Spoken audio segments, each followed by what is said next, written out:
trata de los derechos de los niños en el deporte. Muy interesante esto. Basado en la evidencia que entregan la ciencia del deporte, psicología, medicina, pedagogía. Y quiero destacar algunas. ¿Cuál es el derecho de los niños a practicar deportes? A divertirse y jugar.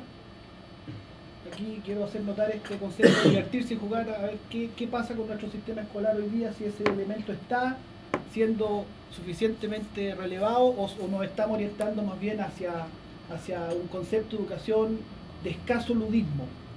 Y la importancia del ludismo en la formación de niños y jóvenes también es un elemento muy importante. El derecho a usufructuar de un ambiente saludable, el derecho a ser tratados con dignidad, el derecho de los niños a competir, pero con la competencia entendida como un elemento formativo, un elemento educativo, un elemento para la formación de la voluntad, y por lo tanto competir en situaciones de relativa igualdad. El derecho de no ser campeón. El derecho de no ser campeón yo también lo destacaría como algo importante e incluso me atrevería, a lo mejor un poco audaz, a extrapolarlo también a otras áreas del aprendizaje. El derecho a no ser necesariamente en todo excelente, fantástico, primero, ganador, sino que el derecho que tenemos todas las personas a educarnos a través del error, a través del fracaso también, como un elemento esencial de lo que hace la formación de las personas. La visión de la educación física desde una concepción integral, amplia.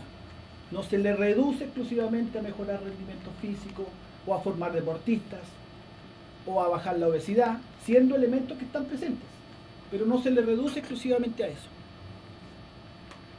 Y en tal sentido sorprende la pobreza conceptual del fundamento del proyecto presentado por el Mineduc, que es la que nosotros conocimos, que únicamente restringe el fundamento para ampliar las 4 de la educación física al tema de la obesidad.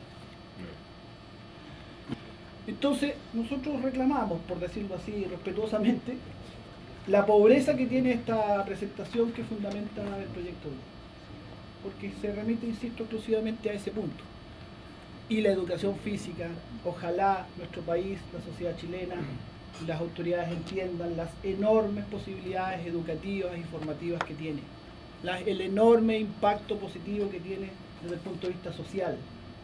Hay otra, obviamente por tiempo no podíamos traer todas las citas, pero hay estudios que demuestran que $1 invertido en educación física y deporte ahorra $3,8 en gasto social de otro tipo, salud, carcelario, drogas. En consecuencia apoyamos el proyecto de aumento de las horas de educación física. Hay fundamento pedagógico sólido que lo respalda, pero no podemos dejar de alertar en cómo se ha reducido la educación a concepciones meramente instrumentales. Y el fundamento de este proyecto es una confirmación de esas pobres concepciones.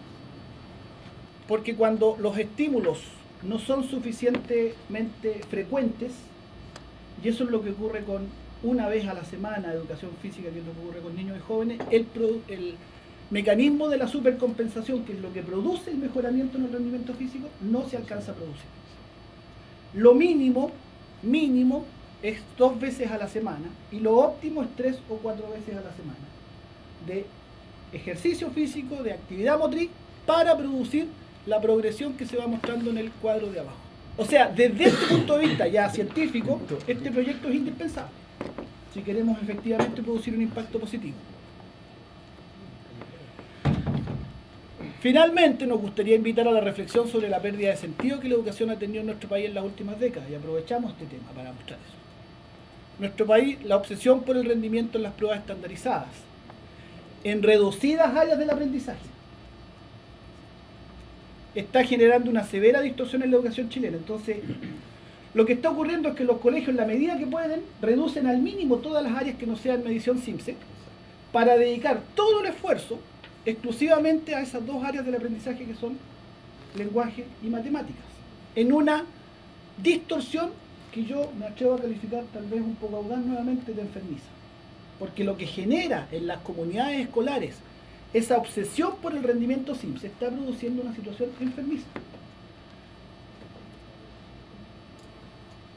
Y quiero traer una cita de Martin Carnoy, profesor de la Escuela de Educación de la Universidad de Stanford, que vino recientemente a Chile, traído por la Universidad Católica, y en una conferencia, y que luego en una entrevista que está citada ahí abajo en el mostrador, dice: simplemente el actual gobierno tiene una mala idea e insiste en esa mala idea.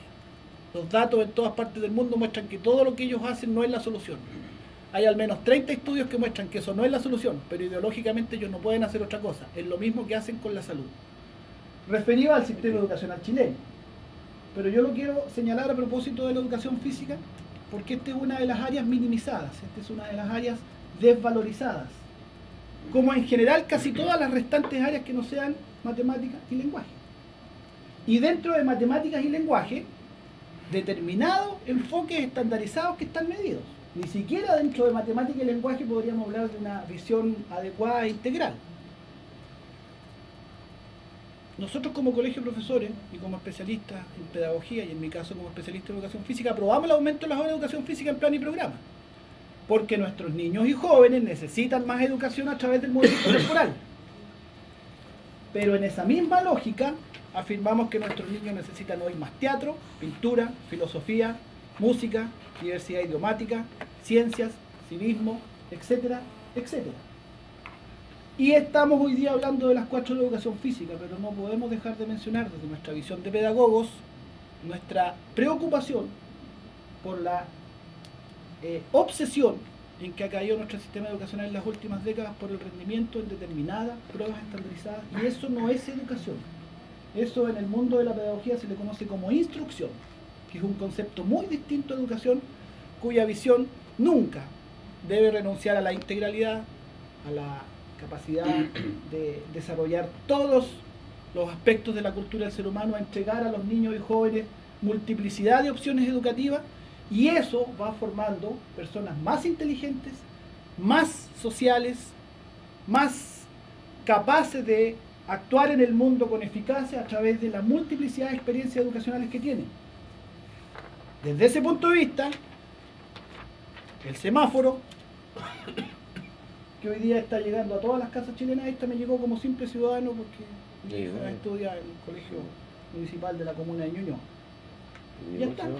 Y aquí el semáforo muestra rojo, amarillo y verde, pero aquí no está contemplado qué pasa con la educación física en esos colegios, qué pasa con el arte, qué pasa con la integración social de los niños y jóvenes, qué esfuerzo están haciendo esas comunidades escolares, a veces aquí estigmatizadas con rojo, pero que dadas sus condiciones y las circunstancias en que deben educar, no da cuenta este rojo acá de los esfuerzos que estén haciendo, por ejemplo, por producir integración social en niños de alta vulnerabilidad, por ejemplo. La calidad de la educación no puede ser medida exclusivamente por estos parámetros, señores parlamentarios, señores diputados. La calidad de la educación es necesariamente una temática tan compleja que lo que estamos haciendo en Chile hoy día es una aberración, y así lo dicen los expertos extranjeros que vienen a nuestro país, como lo mostré recién en la cita al académico norteamericano Stanford, de la Universidad de Stanford. Y al aumentar 4 horas de educación física, ojalá estemos abriendo la puerta también a una revisión más integral y más completa de lo que está ocurriendo hoy día con la educación en Chile. Gracias. Gracias, Mario. Igual un comentario, aparte de valorar enormemente la exposición y señalarle al profesor de que estoy plenamente de acuerdo con gran parte de los aspectos que él ha esgrimido acá, en el sentido de que el proyecto tiene que ser mucho más integral. Gracias, diputado. Diputado Sandoval. Gracias, presidente. Bueno, en realidad, destacar la visión del Colegio de Profesores, yo creo que hace un aporte enriquecedor al proyecto, sin duda, y me alegro que haya sido invitado, ¿verdad?, por la comisión precisamente para dar nuestra otra visión del tema. A veces uno se queda sesgado con un problema, pero me parece muy buena esta visión más integradora de lo que significa la actividad. Comparto absolutamente con usted, profesor. Gracias, diputado Sandoval. También quiero agradecerle